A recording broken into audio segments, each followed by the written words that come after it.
नहीं अभी दिल्ली में लगातार चल रही ना, कंटिन्यू कंटिन्यू चल रही है। कल भी चली, आज भी चली।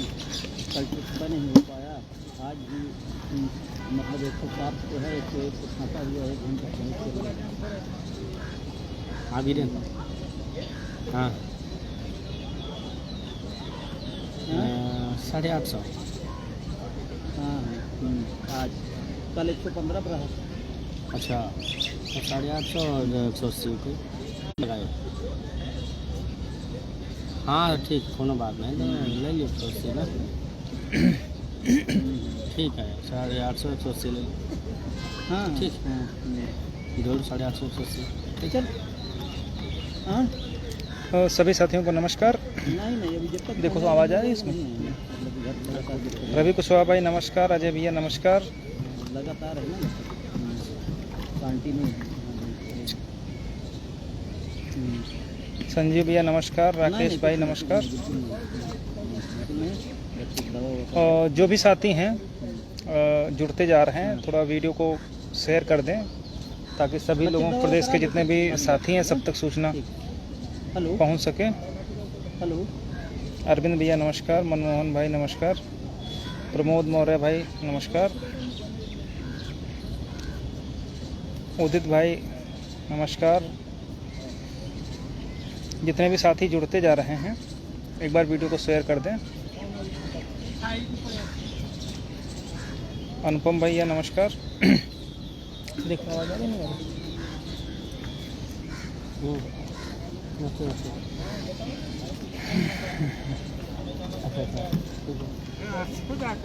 तो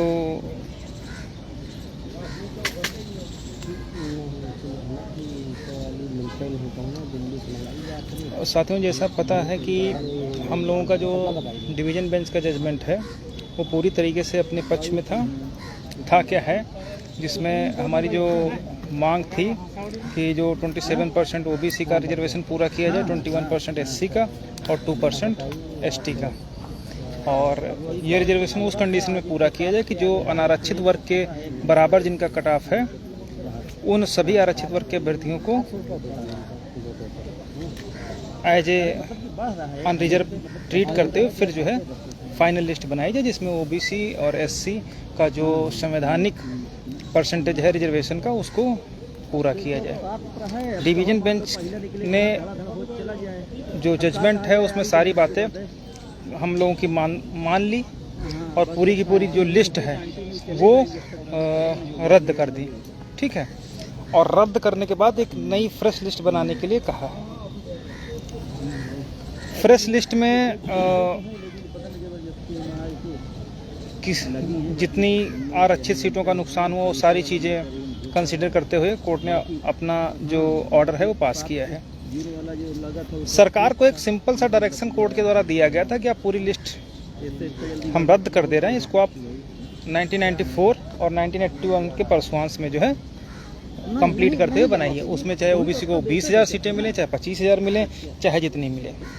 ठीक है, क्योंकि यदि आप अनारक्षित का कट ऑफ 67.11 पहली काउंसलिंग में था, अब तो हम लोगों को और फ़ायदा होने की उम्मीद है, दिखाई दे रही है। क्यों? क्योंकि जो थर्ड काउंसलिंग हुई थी उसमें जो ओबीसी का सामान्य वर्ग का गुणांक था, जो थर्ड काउंसलिंग था उसमें वो 67% से भी नीचे आ गया था और लगभग 66 अप्रॉक्स है, वो हम लोग भी देख लेंगे। तो अब अगर जो नई चयन सूची जारी होगी तो जितने पर अनारक्षित व्यक्ति सिलेक्ट होगा वहां तक के कैंडिडेट को ओवरलैप किया जाएगा। चूंकि लिस्ट रद्द हो चुकी है इसलिए जो लास्ट जनरल कैंडिडेट सिलेक्ट है उससे नीचे जो है 27, 21 और 2% रिजर्वेशन की गणना की जाएगी। ठीक है, एक तो ये बात होगी। दूसरी बात, अब जो शासन को निर्णय लेना है, प्रशासन को निर्णय लेना है, जिसमें ये कहा जा रहा है कि हम उनको समायोजित करेंगे, ऐसा करेंगे, वैसा करेंगे, ये करेंगे, वो करेंगे, तो उन सब में हमारा बिल्कुल सिंपल सा राइट है कि यदि 67.11 या उससे नीचे जो भी अनरिजर्व का कैंडिडेट नौकरी करेगा तो उसके नीचे हमको 27-21% रिजर्वेशन चाहिए। उसमें किसी भी तरीके का कोई भी हीला हवाली बर्दाश्त से बाहर होगी। उसके लिए हम लोग पूरी तैयारी किए हैं, चाहे हाई कोर्ट हो चाहे सुप्रीम कोर्ट हो, हर तरीके से हम लोग पूरी तरीके से मेंटली, फिजिकली, इकोनॉमिकली पूरी तरीके से प्रिपेयर हैं और अपने अधिकारों को इतनी आसानी से छीन करके किसी को नहीं ले जाने देंगे। ठीक है, अब जो बातें खुल करके सामने आ रही हैं कि सरकार पॉलिसी बनाएगी, ये करेगी, वो करेगी, फलाना करेगा, धमाका करेगा। ठीक है, तो पॉलिसी अगर बनेगी तो पॉलिसी कभी भी किसी इंडिविजुअल व्यक्ति के लिए नहीं बन सकती है, पहली चीज़ तो ये है। और दूसरी चीज़, कहीं पर भी डिवीज़न बेंच ने पॉलिसी बनाने के लिए कहा नहीं। सिंगल बेंच ने पॉलिसी बनाने के लिए कुछ हल्का फुल्का लिखा भी था, लेकिन डिवीज़न बेंच ने उस जजमेंट को पूरी तरीके से मॉडिफाई करते हुए पूरी लिस्ट उड़ा दी है। तो अगर पॉलिसी जैसा कुछ होता तो सिंगल बेंच का जो जजमेंट था जिसमें पॉलिसी के लिए उन्होंने कहा था, वो चीज़ भी डिवीज़न बेंच में कंसीडर होती और वो जजमेंट में लिखवाई जाती। लेकिन माननीय उच्च न्यायालय की खंडपीठ ने पूरा क्लियर कट कहा है कि कैसे आपको लिस्ट बनानी है, कैसे ATRE को ट्रीट करना है, कैसे आपको फाइनल कैलकुलेशन करना है, किनको किनको ऑन रिजर्व में ले जाना है और कैसे रिजर्वेशन देना है। ये सारा चीज़ उन्होंने क्लियर कट अपने जजमेंट में लिखा है। और उस जजमेंट के इतर अगर सरकार या कोई भी अधिकारी या कोई भी कुछ भी डिसीजन लिया जाता है तो उसके लिए हमारे पास कंटेम्प्ट के रास्ते, अपील के रास्ते, रिट के रास्ते हमेशा अभी खुले हुए हैं। ठीक है, तो या तो ये पूरी लिस्ट को क्वेश करते हुए फ्रेश लिस्ट जारी कर देंगे जिसमें किसी के साथ भी सहानुभूति या इस जैसा पॉलिसी जैसा कुछ नहीं होगा, कि एकदम फ्रेश अकॉर्डिंग टू लॉ बन जाए, हमको कोई दिक्कत नहीं। लेकिन अगर किसी के साथ भी सहानुभूति जैसा या पॉलिसी जैसा या समायोजन जैसा कुछ भी रहा तो उसमें निश्चित रूप से हम लोग उसके लिए भी तैयार हैं, क्योंकि पॉलिसी कभी भी इंडिविजुअल व्यक्ति के लिए नहीं बन सकती है। टीवी चैनल के माध्यमों से भी हम लोग बता चुके हैं कि अगर पॉलिसी बनेगी तो यदि किसी इंडिविजुअल्स के लिए बनेगी तो पिटिशनर्स के लिए भी बननी चाहिए। अगर नहीं बनी तो फिर उन जो गलत तरीके से अनकॉन्स्टिट्यूशनल प्रोसेस बढ़ाने का कार्य अगर सरकार करती है तो उसके लिए हम लोग पूरी तरीके से तैयार हैं, कहीं से भी पीछे हटने वाले नहीं हैं। यहाँ तक लड़ाई लड़ने के पश्चात अब हम लोग किसी भी तरीके से बैकफुट पर नहीं आएंगे। ठीक है, तो बहुत सारी बातें हैं, वो सारी बातों का अभी हम लोग डिस्कस करेंगे, लेकिन इसके साथ में और भी एक बार डिस्कस करना है। आज अभी एक पोस्ट आई थी, ठीक है, नेताजी की पोस्ट आई थी। ठीक है, तो ऐसे कुत्तों के विषय में मैं कुछ बोलना नहीं चाहता हूँ। हमारे रहमो करम पर अगर उनका हो जाता है तो ठीक है, लेकिन हमारे ईगो को हर्ट करेंगे तो जो अभी तक उनका हश्र हुआ है उससे बुरा हश्र होगा। और ये जो धमकी, अनहोनी जैसी स्थिति है जो तुमने लिखा है अपने उसमें, तो पिछली बार तो चांद के बाल नकली लगवा करके उगाए थे, लेकिन इस बार इतने जूते पड़ेंगे कि बाल तो छोड़ो, पूरे बदन पर एक भी बाल नहीं पड़ेगा, रह जाएगा। इसलिए तुम अपना काम करो, हमें अपना काम करने दो। हमारे प्रति ना तो कोई सहानुभूति की ज़रूरत है, हमारे प्रति ना ही किसी तरीके की ईर्ष्या, जलन, द्वेष की ज़रूरत है। ठीक है, मैं तुम्हारे काम में, तुम इतने दुष्ट हो जिसका कोई जवाब नहीं। जिनसे लड़ना चाहिए उनसे नहीं लड़ें, उल्टा अपने ही वर्ग के भाइयों को तुम धमकी देने का काम करते हो। ये समझ लेना कि जलने में देर नहीं लगेगी। ठीक है, मैं कुछ कहूँगा नहीं, जो कुछ हमने आज तक किया है किसी से छुपा नहीं है। तुम्हारे तो औकात इतनी नहीं थी कि तुम अपील फाइल कर सकते, तुम्हारे तो औकात इतनी नहीं थी कि तुम ड्राफ्ट करवा पाते, तुम्हारी औकात इतनी थी कि तुम जगह जगह जा कर के ये कहते थे कि ATRE हम कोई जीतने वाला पैदा नहीं हुआ। और आज जब हमने ना केवल ATRE जिताया बल्कि पूरी लिस्ट रद्द करवा करके एक कॉन्स्टिट्यूशनल राइट जो हमारे आरक्षित वर्ग के भाइयों को था उनको दिलवाने का काम किया, तो वहाँ पर अपने निजी स्वार्थ के वशीभूत होकर के तुम कह रहे हो कि इनके साथ अनहोनी कोई हो जाएगी तो उसके जिम्मेदार नहीं होंगे। और रही सहानुभूति की बात, मुझे न तुझसे कभी सहानुभूति न होगी, क्योंकि तुझ जैसा नीच गद्दार आदमी मैंने आज तक नहीं देखा। ठीक है, आमतौर पर मैं इन सब चीज़ों को लाइव के माध्यम से उठाता नहीं हूँ, लेकिन मेरा खून इसलिए खौल रहा है क्योंकि हमारे ही साथियों और हमारी बदौलत तुमको नौकरी की उम्मीद जगी है और हमको ही टारगेट करने का काम कर रहे हो। तुम्हारी औकात इतनी है, जिनको तुम लिस्ट में रखे हो वो 10, 100, 200, 500, 1000 लोग धरने में नहीं आ पाते हैं, और हम अपने जो कम गुणांक वाले साथी उनको लेकर के फिर वहाँ जा करके लाठियाँ भजवाते हो, फिर नौकरी लेने की जब बारी आए तो तुम 6800 चिल्लाओ। इसलिए इस लाइव के माध्यम से भी और अपने थोड़े कहो को ज़्यादा समझो, हमसे भिड़ने की कोशिश मत करो, अपना काम तुम करो, तुम 6800 चिल्ला रहे थे। मैंने तुम्हारे अगेंस्ट में आज तक एक भी बात नहीं की, ना आंदोलन में भी हम कही कि हाँ भाई तुम इनकी मांग क्यों करो, जबकि कोर्ट ने स्पष्ट कहा कि पूरी लिस्ट रद्द करके नए सिरे से बनाते हुए आरक्षण दिया जाए। 28,978 कैंडिडेट 67.11 से ऊपर हैं। 13,007 का हलफनामा दिया है कोर्ट में सरकार ने कि इतने किया, बाकी 15-16 हज़ार सीटें ये मिलनी चाहिए। और तुझ जैसा नीच आदमी एक सोशल मीडिया के साथ साथ चैनल में बैठ करके कहता है कि 19,000 सीटों का घोटाला नहीं है, बल्कि 19,000 में 13,000 दे दिया, 6,000 दे करके आरक्षण पूरा कर दिया। अरे शर्म को, तुमको तो डूब के मर जाना चाहिए वहीं गोमती नदी में, इस तरीके का क्रियाकलाप है। तो बस कहना सिर्फ इतना सा है कि हमारे ईगो को और हमारे गुस्से को ना हट कर तो ज़्यादा तुम्हारे लिए फ़ायदेमंद रहेगा। ठीक है, तुम्हारे बुलाने पर 100 लोग नहीं आएंगे, और हम अगर बुला देंगे तो किसके साथ अनहोनी हो जाएगी वो किसी से बताने की जरूरत ही नहीं है। इसलिए अपना काम तुम करो, अपना काम हमको करने दो। ठीक है, तुमको दर्द नहीं होगा क्योंकि तुम इस जो जजमेंट पास हुआ है, तुम तो केवल हरामखोरी की होगी को गार्डन बैठ के, इधर उधर बैठ के अब मुँह न खुलवाओ तो ज़्यादा सही है, सब बदतमीजी की हो। और हम लोग पूरा जजमेंट पास कराए हैं, अपने दम पे लड़ करके इतना बड़ा जजमेंट कराए हैं जो नज़ीर बनेगा, जो आने वाली पीढ़ियों के भविष्य को सुरक्षित करेगा। ठीक है, तो हम मतलब अपना जजमेंट बचाने भी सुप्रीम कोर्ट ना आए और वहीं जा करके थाली पीट करके तुम्हारी तरीके से नाचना शुरू करें कि हाँ तुम्हारा लिस्ट में नाम आ जाए, बात खत्म हो जाए।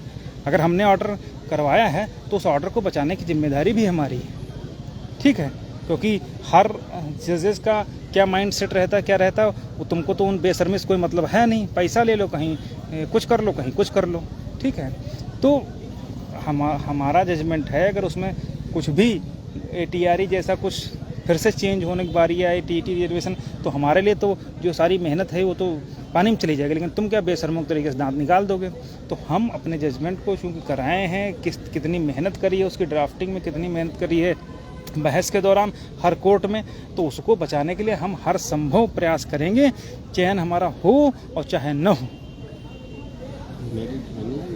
अगर मेरिट बनेगी, अगर 67.11 नौकरी करेगा, अगर 66 पॉइंट जो थर्ड काउंसलिंग अनरिजर्व वाला नौकरी करेगा, तो हम लोगों का भी राइट रहेगा, उसको हम कोर्ट में भी रखेंगे। कोर्ट अगर हमको भगा देगी कि नहीं तुमको देंगे, तो हम उसको सिर माथे लेकर के किनारे हट जाएंगे। ठीक है, न्यायपालिका ने हमारा साथ नहीं दी, जो आदेश किया हम उसका पालन करेंगे, हमको कोई दिक्कत नहीं है। लेकिन इतना जरूर है कि अगर 67.11 नौकरी करेगा या 66 पॉइंट जो थर्ड काउंसलिंग के अनरिजर्व गई है वो नौकरी करेगा, और या अगर अनरिजर्व के लिए पॉलिसी बनेगी, तो उस पॉलिसी का विरोध हमारी तरीके से पूरी तरीके से किया जाएगा और अंतिम लड़ाई तक हम लोगों के द्वारा लड़ी जाएगी। ठीक है, उसमें चाहे पिटिशन रिलीफ हो, चाहे पूरी लिस्ट फिर रद्द हो, चाहे ATRE फिर से रिजल्ट क्लियर हो, चाहे फिर से सूची रिवाइज हो, उसका हमको कोई वो नहीं है। लेकिन इस जजमेंट के लिए हमने दिन रात एक किया है, इतनी मेहनत करी है, तो उसको पहली चीज़ तो उसको बचाने के लिए हम हर संभव प्रयास करेंगे, पहली चीज़।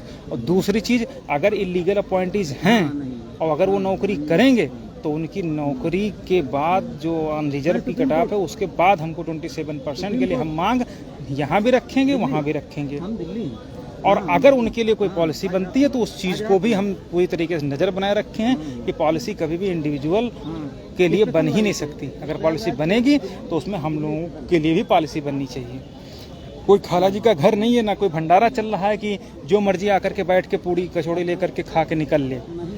अगर गलत है तो या तो बाहर हो, और अगर वो सही है 27% उसके कट ऑफ के नीचे हमको चाहिए, वो चाहे 19,000 सीटें निकल के आए, चाहे 25,000 सीटें निकल के आए। क्योंकि अब हम राइट, अब जो अगर नए सिरे से अब अगर नई चयन सूची बनेगी, तो नई चयन सूची में तो जो थर्ड काउंसलिंग हुई थी, तो थर्ड काउंसलिंग में तो अनरिजर्व का कट ऑफ 67.11 से नीचे आ गया। तो अब नई लिस्ट में जो वो थर्ड काउंसलिंग वाला अनरिजर्व कैंडिडेट चयनित है, उसके नीचे हमको 27% होगा, क्योंकि उनको अगर बचाने जाएंगे तो उसके नीचे फिर अब गणना होगी। तो जो ओवरलैप 28,000 हो रहे थे लगभग 29,000, अब तो उनसे ऊपर भी होगी। तो इन सब बातों को भी हम लोग कंसीडर कर रहे हैं। इसके लिए चाहे पंचायत बैठे, चाहे सर्वोच्च न्यायालय में पंचायत बैठे, चाहे हाई कोर्ट में बैठे, कहीं भी बैठे, लेकिन इतना जरूर है कि पॉलिसी या ऐसा कुछ भी बनेगा तो उसके खिलाफ हम लोग पूरी तरीके से लड़ाई लड़ेंगे, कहीं पर भी वो नहीं होंगे। ठीक है, और बाकी इनको क्या चाहिए, इनके शर्म हया तो पूरी बेच के खा गए हैं। बेशर्मोक तरीके से यहाँ अनरिजर्व कैंडिडेट आए या सरकार आए या कोई भी आए चुनौती देगी तो उसके लिए हम मुंह फैला करके खड़े हो जाएं कि साहब हम तो यहाँ तो ऐसा तो है नहीं कि हम खड़े होकर के बहस करने लगेंगे। तो यहाँ पर भी एटलीस्ट धीरे धीरे लोग पहुँचना शुरू हो रहे हैं, अपने अपने राइट्स के लिए हर व्यक्ति लड़ता है। तो वहाँ पर हम लोग आए हैं, तो हम तो अपने बचाव के लिए और जजमेंट के बचाव के लिए जो भी संभव काम होगा वो सारा का सारा करेंगे। इसलिए हमको जो अनहोनी धमकी इस टाइप की जो लोग कह रहे हैं, तो भैया कहो तुम्हारे हाथ जोड़ ले, कहो पाँव तोड़ दे तुम्हारा, लेकिन इतना ज़रूर है कि इस तरीके की हरकत दोबारा मत करने की कोशिश करना, नहीं तो फिर कुछ और ही हो जाएगा।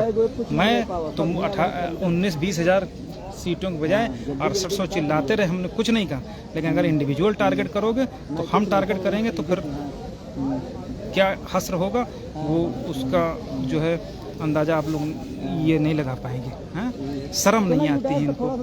तुम्हारा अब धरने में अपने कैंडिडेट नहीं बुला पा रहे हो, हम लेकर के जाएं, फिर तुम कह दो कि नहीं घोटाला तो 6800 का होगा। ठीक है, हम तो सबको लेकर के पहुंच जाएं, सारे बैनर फाड़ करके फेंको और लिखो कि 20,000 सीटों घोटाला है और हाई कोर्ट का डिवीजन बेंच के ऑर्डर का कंप्लेंस हो। हम जितने हमारे साथी हम सबको लेकर के पहुंचे, लेकिन अब वहां पहुंच करके तुम नेतागिरी करो, अपनी नेतागिरी चमकाओ, 6800 कहो, तो वो संभव नहीं होगा।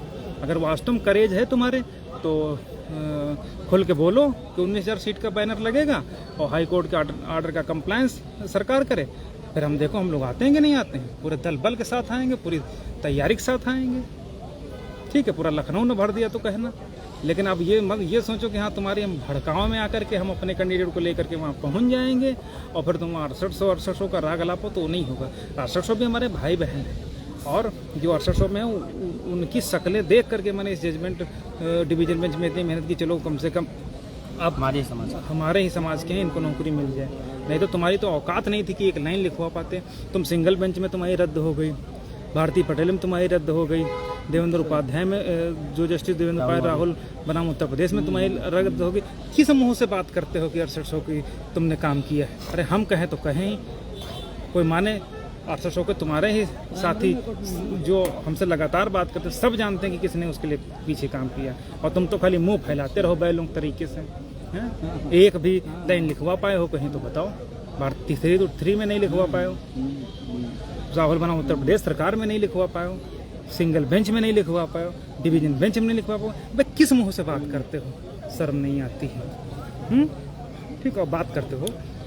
और रही बात धरने में हमको बुलाने की, तो भास्कर सिंह यादव आएंगे, पूरे दमदारी से आएंगे, बशर्ते अगर तुम्हारे करेज हो तो वो बैनर हटा करके लिखना कि 20,000 सीटों घोटाला है और डबल बेंच का सरकार पालन करे। हम लोग देखो आते हैं कि नहीं आते हैं। बाकी सुशील भाई बताएंगे। साथियों नमस्कार,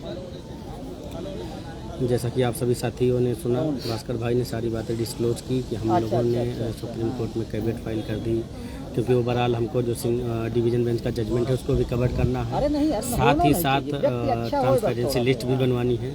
ये नहीं कि इंडिविजुअल या निजी स्वार्थ के लिए जो है कि एन कैन प्रकारण किसी तरह से हमारा हो जाए।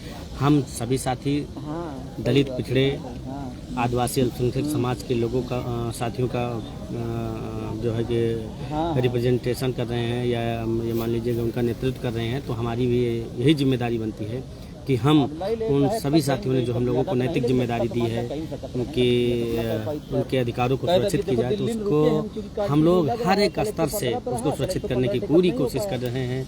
जैसे ही जजमेंट आया था उसी दिन से हम लोगों ने, जब हमारे फेवर में जजमेंट आ गया, तुरंत हम लोगों ने तैयारी शुरू कर दी और कैबिनेट के लिए बात कर ली, और जो अनुकूल समय था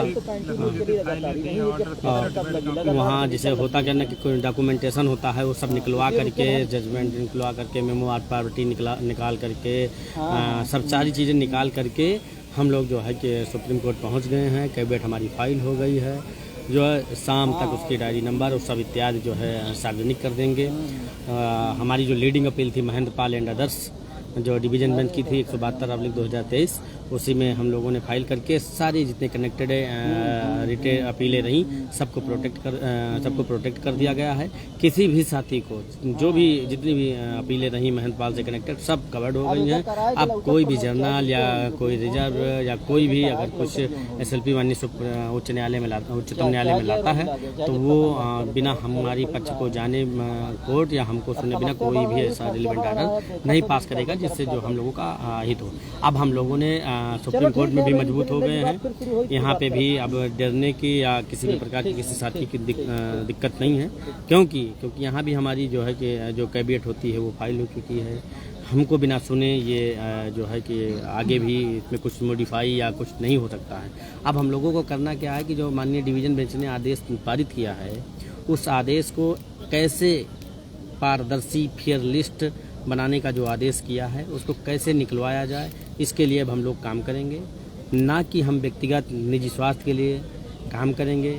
हाँ, ये लड़ाई पहले दिन से लड़ने के लिए जब 27 21 2% की है, अनारक्षित के बाद आरक्षित को कितनी सीटें मिलनी चाहिए उसकी है। तो जो व्यक्तिगत निजी स्वार्थ छोड़ करके आप जो है कि बात करिए, जिससे हमारे भी साथी, हम लोग भी चाहते हैं कि आरक्षित वर्ग के अधिक से अधिक साथियों का कैसे चयन हो। जब ये लिस्ट फेयर बनेगी, अवैध बाहर जाएंगे तो हमारे समाज के जो कम गुणांक के अभ्यर्थी हैं, पिटिशनर हैं, उनको अधिक से अधिक उनको भी लाभ मिलेगा। क्योंकि जिस अनुपात में अवैध बाहर जाएंगे, अगर सरकार उनके लिए कोई पॉलिसी बनाती है या उनके लिए कोई जो है व्यवस्था करती है तो उनको हमारे लिए करना पड़ेगा, वरना उनको रहने नहीं दिया जाएगा। अब बात ये है कि आप चाहते तो हो कि हम लोग आपका सहयोग करें, समर्थन करें। धरने में जाते हैं, खड़े होते हैं तो जो है कि बुरा लगता है आप लोगों के कि ये आगे वो आगे। ये जजमेंट हमारे आर्डर के परसुआंस में आया है, इसलिए इसको धरना जहाँ भी होगा वहाँ जाएंगे।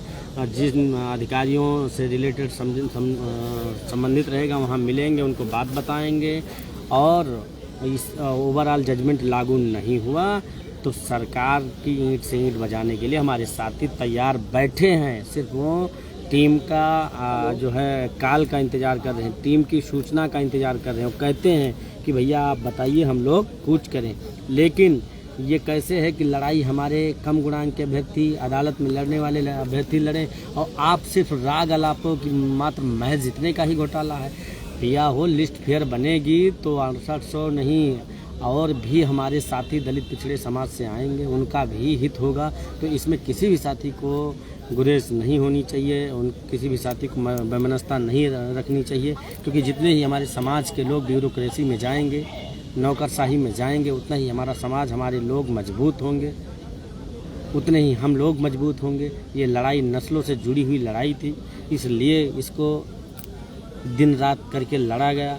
जो लोग ये कहते थे कि ATRE नहीं जीत पाएंगे, ये नहीं कर पाएंगे, दुनिया की बातें कहा करते थे, हमारे हौसलों को कमज़ोर करने की कोशिश करते थे। लेकिन जब हम लोगों ने सुदीप सेठ साहब को सारी कहानी बताई थी, उन्होंने यही कहा था कि जजमेंट तुम्हारे ही पक्ष में आएगा, तुम जीत जाओगे, क्योंकि तुम फला आर्डरों से प्रोटेक्ट हो, कवर्ड हो, जो है सुप्रीम कोर्ट के जो है आर्डर से हो, उससे इतर उच्च न्यायालय नहीं जा सकता। तभी हम लोगों को आशा और उम्मीद लगी कि हम लोगों को अगर शिद्दत के साथ लड़े तो जो नस्लों के साथ या हमारे साथ हो रहे अन्याय का हम लोग जो है, जो सिंगल बेंच ने गलत फैसला किया उसको हम लोग मॉडिफाई करा करके, इम्प्रूव करा करके सही जजमेंट डिलीवर करवा सकते हैं। लिहाजा उसी नक्शे कदम पर हमारी टीम ने काम किया और अंततः OBC SC अल्पसंख्यक हमारे भाइयों की जीत हुई। अब कुछ वो लोग, होता क्या ना कि समाज में कुछ ऐसे भी लोग होते हैं जो समाज को बांट करके उसे महत्वाकांक्षा इतनी बड़ी हो जाती है कि हमारे सिवा कोई और ना दिखे, ये कहने लगते हैं। हम लोग धरने में गए, जैसे आगे खड़े होते हैं किंचा से लोग इतने साथी पहुंचते हैं, यहाँ तक कि तो बहुत ऐसे हमारे समाज के अभ्यर्थी हैं पैर तक छूने लगते हैं, जबकि हम लोग उनको रोक देते हैं, नहीं भैया आप हमारे समाज के भाई हो, हमारे मित्र हो, हमारे परिवार के साथी हो, हम आप न बड़ा हूँ न छोटा हूँ, आपका भी एक भाई हूँ, आपके समाज का हूँ। आप लोगों को जिताया तो कहने लगते भैया आप दोनों लोगों ने इतनी अथक मेहनत की जिसके बलबूते पर ये जीत मिली है। यकीन ना हो तो वीडियो फ़ोटो देख लो, पहुँचूँ तो कम से कम 50 बच्चे आते हैं, घेर लेते हैं। पूरी 19,000 सीटें मिल जाएंगी ठीक तो है, किसको मिलेंगी? 19,000 अगर सीटें मिलेंगी तो उसमें तो 6800 कैंडिडेट हमारे साथी, उनको नहीं मिलेंगी क्या? हमारे भाई बहन रहेंगे, उनको नहीं मिलेगी क्या? उनके साथ अधिक से अधिक लोगों को लाभ मिलेगा कि नहीं मिलेगा? हाँ? लेकिन अब जब दिमाग में ये बात बैठा लिए हो कि इनका नहीं होने देंगे, उनका नहीं होने देंगे, तो ये खाला जी का घर नहीं है कि आपके चाह लेने से इनका नहीं होने देंगे या हमारे चाह लेने से हम तुम्हारा नहीं होने देंगे। जो नियम कानून व्यवस्था कहती है उसी के तहत भर्ती करना है, ना कि देख लीजिए गलत तरीके से भर्ती किए थे। 4 साल में आज देखिए सड़कों पे आकर के खड़े हो गए, दया की भीख मांग रहे हैं। अब वो कहने लगे कि वो आरक्षित वर्ग के अभ्यर्थियों को ना निकाला जाए, हमारे साथियों को उनको भी रख लिया जाए। अब कह रहे हैं जब हम लोगों ने उनकी गर्दन पकड़ ली और पकड़ कर निकाल कर बाहर करने की पूरी नौबत आ गई। बेशरम आदमी अब अपने कैंडिडेट के लिए नहीं कहेगा कि जो हमारे लड़ने वाले हम कोर्ट में उनको बड़े कर शर्म लेगा। की बात है कि वो जो हमारे खिलाफ रहे, जो वो उनको अपने साथ बैठाते हो, उनको कहते हो कि तुम्हारा हित नहीं होगा, समायोजन किया जाएगा।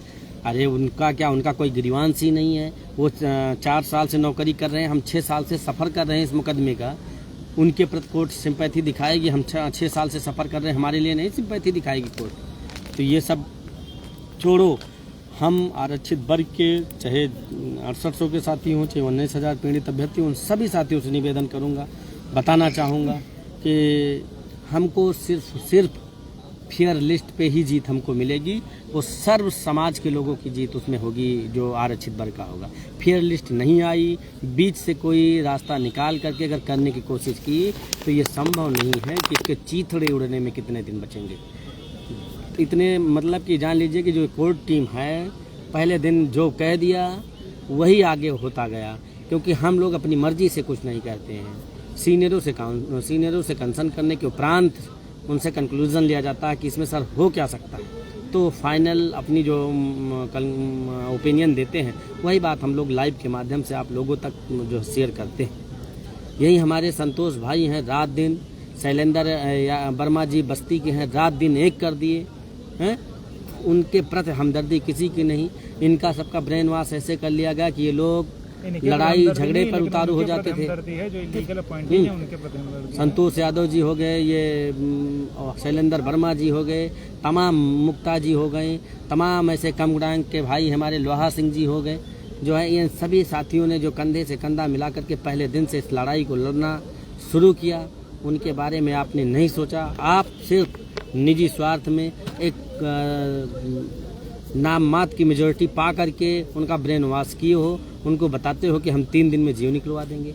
अरे 3 दिन में कौन सा जियो तुम निकलवा दोगे? और आप जियो किस बात का आएगा? एक ही की भर्ती में 2-2, 3-3 बार जियो निकलता है। बताइए जियो निकालिए। आप ऐसे बोलते हैं कि जियो निकालिए। पढ़े लिखे लोग जो कानून की जानकारी रखते हैं तो वो लोग कहते हैं बोलता क्या है जो है जियो।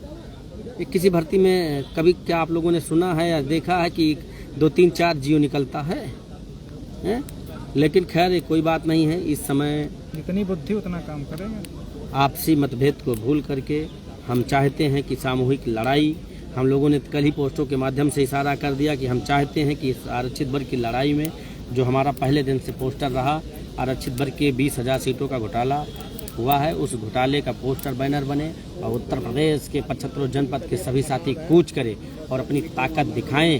अब हम किसी की बात नहीं सुनेंगे। माननीय उच्च न्यायालय के ओबलार जजमेंट का पालन नहीं हुआ तो उत्तर प्रदेश की सरकार के ईंट से ईंट बजाने का काम करेंगे।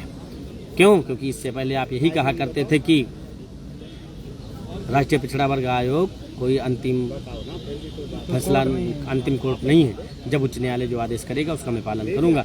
अब माननीय उच्च न्यायालय ने आदेश कर दिया, उसका पालन करो। और नहीं करना है तो एक बात बताओ कि अगर साथ हो तो साथ रहो, अगर साथ नहीं रहना चाहते हो तो खिलाफ रहो। लेकिन अब दिखाने के लिए ओबीसी एससी के साथ रहते हो, चुनावी लिस्ट जारी करके दलितों पिछड़ों के वोट को टेकल कर लिए, ले लिए, उसके बाद में फिर मुकर रहे हो। तो ये जान लीजिएगा कि एक म्यान में ना 2 तलवारें रह सकती हैं, ना एक भर्ती में 69,000 से अतिरिक्त रह सकते हैं। अगर अतिरिक्त रहेंगे तो आरक्षित वर्ग के याची भी रहेंगे। जितने अवैध बाहर जाएंगे उतने ही हमारे पिटिशनर भी अंदर जाएंगे, ये मैं दावे के साथ कह रहा हूँ। इस वीडियो को सभी आरक्षित वर्ग के साथी सेव कर लें, चाहे वो 800 के हों चाहे जो भी हों, क्योंकि आज जो सीनियर 800 के भी हमारे भाई बहन हैं, हमारे समाज के लोग हैं, पहुँचते हैं, मिलते हैं तो गले लगाते हैं, दुआ पहलेगी करते हैं, हम लोग भी उनका सम्मान करते हैं क्योंकि वो हमारे समाज के हैं। बहुत से ऐसे अध्यापक हैं जो 69,000 भर्ती में शिक्षक हैं आरक्षित वर्ग के, उन सभी का समर्थन हम लोगों को मिल रहा है, हमारी टीम को मिल रहा है। वो तो यहाँ तक कह दिए हैं कि भैया मुकदमा सुप्रीम कोर्ट में लड़िए, क्योंकि ये नस्लों से जुड़ा हुआ मामला, हम लोग नौकरी तो कर रहे हैं, ज़रूरत पड़ेगी तो आप लोगों को भी जो यथासंभव होगी वो हम लोग फंडिंग करेंगे, मदद करेंगे। क्यों? क्योंकि आप दोनों लोगं ने इतनी मेहनत करके ये आर्डर लाए हो, ये सबके बस की बात नहीं है। प्रोटेस्ट कर देना, आंदोलन कर देना, भूख हड़ताल पर बैठ जाना, ये कोई दीर्घकालिक का हल नहीं होता है। लेकिन जो एक जजमेंट होता है, आर्डर होता है, वो आगे चलकर कानून बन जाता है, क्योंकि उसी के हवाला दे करके, जैसे राघवेंद्र प्रताप सिंह में सरकार ने खुद ही कहा था ATRE भर्ती का भाग नहीं, उसी को हम लोगों ने कोर्ट को बताया, उसी की परिपाटी तो आगे बढ़ रही है। तो हम उन आरक्षित वर्ग के साथियों को बताना चाहते हैं, समझाना चाहते हैं कि किसी के बरगलाने में अब नहीं आइएगा। अगर मुकदमा ये आगे बढ़ता है, अगर ये मुकदमा आगे बढ़ता, हम तो यही चाहेंगे कि मुकदमा आगे ना बढ़े, लेकिन अगर ये मुकदमा आगे बढ़ता है तो हम आरक्षित भाइयों से यही कहूँगा कि सभी को मौका तो आपने कई बार दिए, लेकिन कोर टीम को एक बार मौका देना, और जो कहेगी कोर टीम वो करके दिखाएगी। जितनी सीटें हैं, एक चाहे सीटें हों चाहे 10 सीटें हों, ये सरकार से हलक से निकालने का पूरा काम करेगी। ये झूठे बरगलाने का काम हम लोग नहीं करेंगे। दावे के साथ कहता हूँ कि जितनी भी सीटें इन लोगों ने निगली हैं, इनको बाहर लाना पड़ेगा। उसके लिए चाहे ये सुप्रीम कोर्ट में लड़ाई लड़ें, संवैधानिक पीठ में लड़ाई लड़ें, जहाँ से भी ये लड़ना चाहें उसको हम लोग लड़ेंगे, और इनको पूरा विश्वास और भरोसा दिलाते हैं कि इनको हराएंगे भी। लेकिन यहाँ अब व्यक्तिगत स्वार्थ या किसी के बहकावे में ना आए। आरक्षित वर्ग के सभी साथी इस जो डिवीजन बेंच का जजमेंट आया है, उस संपूर्ण जजमेंट को लागू करवाने के लिए ही बात करें। वैकल्पिक बात करोगे, कोई ऑप्शनल बात करोगे तो झूठ बोलता है, उसमें आपका हित सुरक्षित नहीं है। आप खुद भी सोच लीजिएगा, जब कभी भी आप असंवैधानिक मांग करोगे तो क्या वो असंवैधानिक मांग अगर मान भी ले सरकार वोट बैंक के चक्कर में, तो कितने दिन टिकेगा इसका जीता जागता उदाहरण आप देख लीजिए। 69,000 शिक्षक भर्ती में वैधों को, एक विशेष वर्ग को चयनित कर लिया या सिलेक्शन दिला दिया, 4 साल नौकरी करके अब उनकी नौकरी पर खतरा मंडरा रहा है।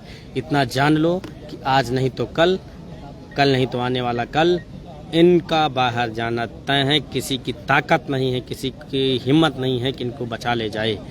अगर इनको बचाने का एक ही विकल्प है कि जितने लोग ये बचेंगे उतने ही हमारे साथी कम गुणांक के, उतने ही अनुपात में हम और सीटें इनसे लेंगे। पॉलिसी किसी एक वर्ग विशेष के लिए सरकार नहीं बना सकती। अगर बनाएगी भी तो उसका पुरजोर विरोध करेंगे, उसको पूरे देश में घर घर तक, जन जन तक पहुंचाने की बात करेंगे। जैसे मैं रेलवे स्टेशन पे उतरा, हम और भास्कर भाई एक प्रतापगढ़ के सज्जन मिले और बताए कि बात ऐसे होने लगी, आवाज़ों से या बातों से लगने लगा कि क्या आप लखनऊ फैजाबाद से? हमने कहा हाँ। तो पूछने लगे तो बताया कि हम लोग उसके जो है कि लीडर हैं, उसके जो है कि लीडिंग अपील के जो है कि पैरवीकार हैं। पूछने लगे तो कहा हाँ, ये तो पूरे देश में इसका जो है 69,000 शिक्षक भर्ती में सरकार ने घोटाला कर लिया। लेकिन कहा कि जब वो जो 4 साल से जो चयनित हैं, जो नौकरी कर रहे हैं, तो उनका क्या होगा?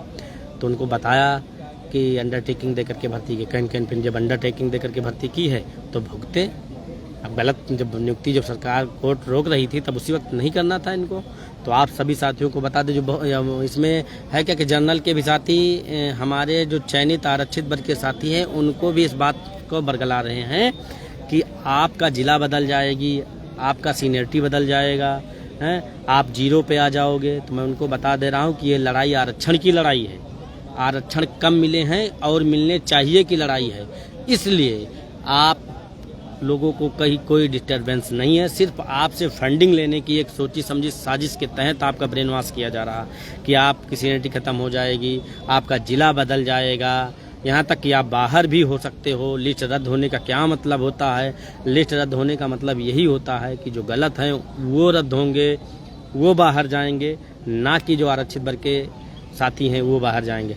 आरक्षित भाई जितने भी चयनित हैं वो सभी मस्त रहें, स्वस्थ रहें, नौकरी करें, समाज के लिए हम लोग समर्पित हैं, लड़ रहे हैं। संभव हो सके तो हम लोगों की मदद करें और अपने सभी जनपद के साथियों को बताएं कि आरक्षित वर्ग का कोई भी अभ्यर्थी अगर ये सामान्य वर्ग के किसी भी अभ्यर्थी का अगर 1 रुपये के साथ सहयोग कर रहा है तो इतना जान लीजिए कि अपनी नस्लों के साथ गद्दारी कर रहा है, क्योंकि ये आरक्षण अंबेडकर, फूले, साहू जी महाराज, पेरियार, ललई मंडल काशी की बदौलत मिला हुआ है। इसके लिए इन्होंने कितनी कुर्बानियाँ दी हैं, इस बात को आप सभी पढ़े लिखे नौजवान सभी जानते हैं, समझते होंगे। तो इसलिए जो ये संविधान में व्यवस्था आरक्षण हमको हमारे पूर्वजों से मिला है, उसको हमको बचाने के लिए हम लोगों ने अगर पहले दिन से इसको बीड़ा उठाया है तो इसमें वो चयनित साथियों से मेरा निवेदन है कि वो सभी साथी हमारी कोर्ट लीगल टीम, प्रमाणित कोर्ट लीगल टीम के साथ रहें, हैं, ना कि नकली हैं और होता क्या ना कि भगदड़ मचने वाले लोगों के साथ जो है रहें। हम लोग कैविएट फाइल कर चुके हैं। कैविएट के बाद अगर फिलहाल हम नहीं चाहते हैं कि मुकदमा सुप्रीम कोर्ट में चले, लेकिन मजबूरी में अगर हमारे खिलाफ कुछ होगा तो उससे पहले हम लोग यहाँ हाजिर रहेंगे। उसके लिए चाहे हम लोगों को अपनी खेती बाड़ी क्यों ना बेचना पड़े, उसके लिए हम लोग तन मन धन से लड़ेंगे, क्योंकि ये लड़ाई व्यक्तिगत नहीं है, ये सामूहिक हमारे आरक्षित वर्ग के समाज की लड़ाई है और हमारी नस्लों से जुड़ी लड़ाई है। तो आप सभी साथियों को इतना बता दूं, आरक्षित वर्ग के उन सभी साथियों से बता दूं कि हमारी जो मांग है, माननीय उच्च न्यायालय ने जो आदेश किया है उस आदेश का ओवरऑल पालन होना चाहिए। अन्यथा की स्थिति में इसका क्या हश्र होगा आने वाला समय बताएगा। हम लोग जो है कि सुप्रीम कोर्ट में ही यहीं जो है कि बैठे हैं और सारा काम लगभग हो गया है। अभी कापी रिसीव हो जाएगी हम लोगों को, जो हम लोगों ने फाइलिंग कर दी है। महेंद्र पाल एंड अदर जो लीडिंग अपील रही है उसमें कनेक्टेड सभी अपीलें जो है कैबिनेट उसमें हो गई हैं। किसी भी साथी को कोई भी भ्रम या किसी के बरगलाने में आने की ज़रूरत नहीं है। कोर्ट टीम जहां से कोई सोचता है उसके 4 कदम आगे चलती है, एडवांस ही इसका काम करती है। यही कारण रहा है कि आज तक चाहे जर्नल रहा हो, चाहे हमारे समाज के कुछ गद्दार रहे हों, वो लोग कोर्ट टीम को पछाड़ नहीं पाए, हरा नहीं पाए। हम फिर से भरोसा दिलाते हैं अगर कोई सुप्रीम कोर्ट में पहल करेगा तो उसका भी यहाँ वही हश्र होगा जो उच्च न्यायालय की लखनऊ खंडपीठ में हुआ। इसलिए निवेदन है कि जो सिंगल बेंच, डबल बेंच ने जो फैसला दे दिया है उसी को मान लीजिए, वही को स्वीकार कर लीजिए। अन्यथा की स्थिति में आप लोगों का क्या हश्र होगा वो आने वाला समय बताएगा। आप सभी साथियों को शुभकामनाएं और बधाई इस बात की देना चाहता हूं कि आज नहीं तो कल जब भी आएगी वो फेयर लिस्ट आएगी और फेयर लिस्ट में हमारे अधिक से अधिक भाई बहन चयनित होंगे। अवैधों को बाहर नहीं करेंगे तो हमारे याची साथी उसमें कंसिडर किए जाएंगे। इस बात की मांग हम लोग पुरजोर हर जगहों पर कर रहे हैं और जल्द ही टीम एक बड़ा फैसला लेगी। अगर ये लोग पूरे 20,000 सीटों की बात नहीं करते हैं तो व्यक्तिगत एक हम लोग भी एक बड़ा प्रोटेस्ट लखनऊ की सरजमी पे करेंगे। वो डेट हम सभी साथियों से डिस्कस कर रहे हैं। हमारी भास्कर भाई से बातचीत हो गई है, क्या करना है, कैसे करना है। देखने वाली बात यह है कि हम लोग तैयार हैं, हम पूरी फेयर लिस्ट के लिए तैयार हैं, हमारी पूरी टीम फेयर लिस्ट के लिए तैयार है। हमारे पूरे उत्तर प्रदेश के नौजवान साथी मैसेज करके पूछ रहे हैं आना कब है, लेकिन आप पहले बैनर को हटाइए। बैनर में जो सही बातें हैं, जो मुकदमे में जो सही बातें ड्राफ्ट करके गई हैं, उस बात को लिखिए। पहले दिन से आपने जिस बैनर को लगा करके बैठे थे उसी बैनर के तले आइए। हम आरक्षित वर्ग के साथ ही बड़ा दिल दिखाते हुए कंधे से कंधा मिला करके साथ रहेंगे। रही बात आपकी नेतागिरी की, आप ऑडियो वीडियो और मीडिया में आप अपनी बाइट देते रहना, हम लोग पीछे बैठ करके सिर्फ सुनते रहेंगे। जहाँ ज़रूरत समझना, जहाँ कानूनी बात आएगी वहाँ हम लोग खड़े मिलेंगे। लेकिन ये ना समझो कि हमारे हमारे सबके आ जाने से मीडिया में तुम्हारी बाइट नहीं जाएगी, तुम्हारी डिबेट नहीं होगी, तुम मीडिया में जाना, डिबेट में जाना। और यहाँ तक की बात, जब भी कहीं डेलीगेशन जाने की बात होगी तो भास्कर और हम में से एक व्यक्ति चला जाएगा। हम वोट नहीं करेंगे कि कौन जाएगा कौन नहीं जाएगा, लेकिन दोनों में से एक व्यक्ति चला जाएगा। लेकर के चले जाना, वहाँ इसलिए जाएंगे कि कहीं आप घाट पात ना करने लगो, हमारे पिटिशनों के बारे में बात ना करने लगो, मतलब हमारे पिटिशनों के खिलाफ ना बात करने लगो। एक लोग वहाँ चले जाएंगे और सारे लोग अपना आप नेतागिरी करिए। हमें आपकी नेतागिरी पर किसी भी प्रकार का कोई गुरेज नहीं है, कोई दिक्कत नहीं है, लेकिन नेतागिरी वहीं तक चलने देंगे जहां तक हमारे आर्डर पर आंच नहीं आएगी। जैसे हमारे आर्डर पर आंच आएगा तो आपकी नेतागिरी भी ख़त्म करेंगे। और अदालत से 2 बार आपको मुंह की खवा चुके हैं, तीसरी बार 4 बार भारती पटेल, और उसमें भी। और अगर यहाँ भी अगर आप कुछ गंदगी मचाने की कोशिश करोगे तो सदियों के लिए जो है चैप्टर क्लोज हो जाएगा इसका। तो इसलिए क्योंकि आप का अलग अलग जगहों पर, अलग अलग एटमॉस्फेयर पर अलग अलग व्यवहार रहता है, अलग शकल रहती है, ठीक है। क्योंकि हम लोग, किसी ने हमें बुलाया नहीं था कि 6800 जो SCRT पर धरना चल रहा, आप आइए। मैं व्यक्तिगत गया, लेकिन हमारे जैसे पहुंचने पर सांप सूंघ जाता है और हमारे जितने भी साथी आरक्षित बन के बैठे होते हैं कहते हैं भैया चलिए बोलिए, कुछ कहिए और बुलाइए। लेकिन वो ये नहीं चाहते हैं कि हम लोग भी इस भर्ती के में आए और इसका जो है कि ये रिप्रेजेंटेटिव करें, जो है कि प्रतिनिधित्व करें। वो चाहते हैं कि हम करें। हम में ही अभी तक आप इतने साथियों का गला घोटा, वरना अब तक वो लोग नौकरी कर रहे होते। ज़्यादा कुछ नहीं करके कितना कहूँगा कि जो जजमेंट डिवीज़न बेंच का आया था, जो सिंगल बेंच में कमियां रह गई थी डिवीज़न बेंच में, उसको मॉडिफाई कराने के लिए हम लोगों ने प्रयासरत रहे और कहे भी कि मॉडिफाई करवा ले जाएंगे। आज उस जजमेंट पर अंदेशा है कि शायद आंच आए, तो उस आंच को बचाने के लिए हमारी टीम लखनऊ सुप्रीम कोर्ट पहुंच करके सारे कानूनी दांव पेच के तहत सभी 100 अपील में, महेंद्रपाल में जितनी अपीलें कनेक्टेड थी सबको प्रोटेक्ट कर दिया, सुरक्षित कर दिया। किसी भी साथी को कोई भी चिंता करने की ज़रूरत नहीं है। अब हमारे भास्कर भाई भी कुछ और कहना चाहते हैं। भास्कर भाई। साथियों, हमने तो ये सोचा था कि जो जजमेंट आएगा, क्विक रिएक्शन मैं कदापि नहीं करता हूँ, कि इसलिए मैंने पूरा सोचा विचारा कि क्या हो सकता क्या नहीं हो सकता, सारी चीज़ें हम लोगों ने कंपाइल की।